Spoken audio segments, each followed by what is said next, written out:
Any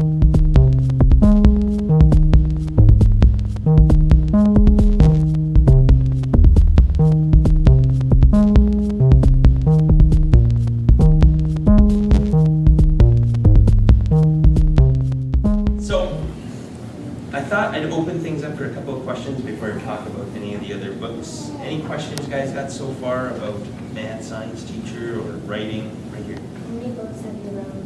So far, I've written 4 chapter novels plus 1 picture book, and I've got a new series coming out in the fall. It's called the Barnabas Bigfoot series, and it's about Sasquatches, and that's coming out hopefully October or September. Kate, right up front. Are all your characters real? Are all my characters real? Well, there are versions of them who are real. Some are made up characters completely, and some... Like Ida. It's like... Ida's actually based on a real life person. Ew. She's based on a girl who was the daughter of, you know, the gym teacher? Was the daughter of the gym teacher. Boy Scouts. Yes. So, and she was like one of the meaner kids at school, so I turned her into a character. Yeah, right here. Is your best friend in history of the math science teacher actually your best friend in real life? Well, the Remy character is actually based on a couple of my best friends. One is my best friend Jay, who's a great hockey player, and the other one's my best friend from high school, Norman, who's French-Canadian. I put them together to form Remy. Okay? Yes? We didn't have anything. Oh, you're just raising it. Simon? How do you get all your ideas? How do I get all my ideas? Oh, good question. Well, because a lot of it's based on real life stuff, I just remember what happened to me when I was a kid and try to turn them into stories. Like, for example, can we talk a little bit about this one here? The Mystery of the Graffiti Ghoul. Has anyone read this one yet? One? Okay. So, the first chapter of this book is actually inspired by this horrible real experience that happened to me when I was a kid, and it happened in the worst place of all, which was a department store in the boys' clothing section.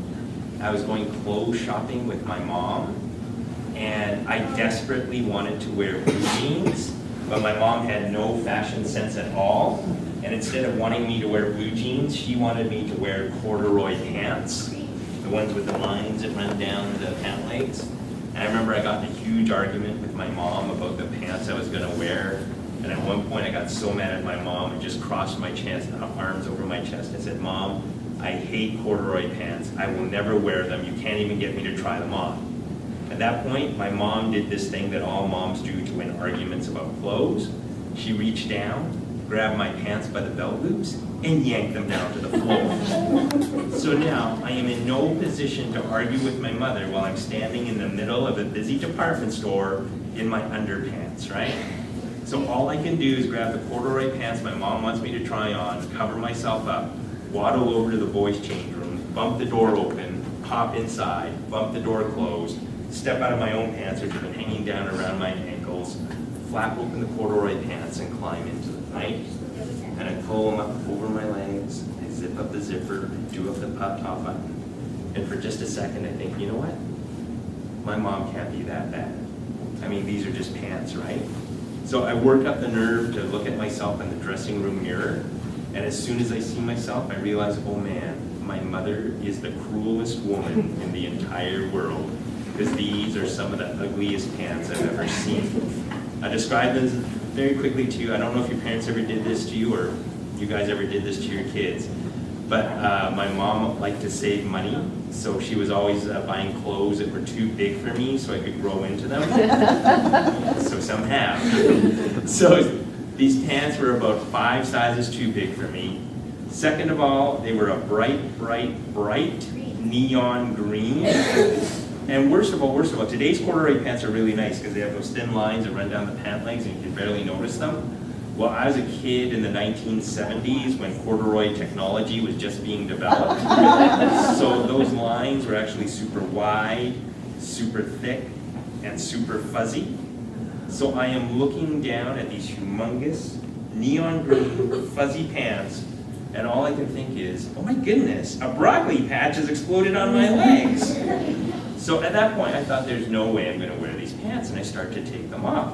But before I can even undo the top button, my mom kicks open the dressing room door, reaches in, grabs me by the arm, and pulls me into the middle of the busy department store. So now I'm standing there, hoping and wishing there is no one here from my school. Because if anyone from my class sees me in these giant green afro pants, I am going to be called a nerd for the rest of my life. So I start to look around the store for familiar faces. Anyone I might recognize from my school. And all I see are complete strangers. I think, I'm safe, nothing to worry about, everything's going to be fine. But then I notice out of the corner of my eye in the girls' clothing section, Trina, who is the biggest gossip in the entire school. She will talk about anybody and anything at any time. Now, the other thing you need to know about Trina is I had just a tiny, tiny little bit of a secret crush on her. And it was one of those horrible crushes where, I don't know if you've ever seen this, but I used to draw tiny little hearts. And inside the hearts, I'd write the initials MC plus TV. You guys ever see those little hearts? So you know what I'm talking about, right? The other thing I used to do, and I'm sure you've seen this happen, or maybe you've done it yourselves, but I used to sit behind her in class and I would try to smell her hair. No? Why do I suddenly feel very alone right now? Are you telling me I'm the only one who did this? Okay, I don't know if I'm going to tell you the rest of the story now. Do you guys want to know? Yeah. All right, you might be sure you said yes. Okay. I swear I only did this once. I only did this one time, but one time I went home, I went into my bedroom, I picked up my pillow, and I pretended it was Trina. No, it's not that bad. It's not that bad. All I did was I asked it to dance with me. I might have put my arm around it, and then when the lights went out, I tried to kiss it, but just once. So Trina was the big reason why I wanted these jeans, because I thought if I had the jeans, I'd look cool. Trina would start talking to me. Next thing you know, we're becoming friends, and then the next thing you know, she's trying to smell my hair, right? But I knew that wasn't going to happen if she saw me in these ugly corduroy pants. So I started to send telepathic signals to Trina not to look my way. I was like, Trina, do not look this way. Trina, do not look this way.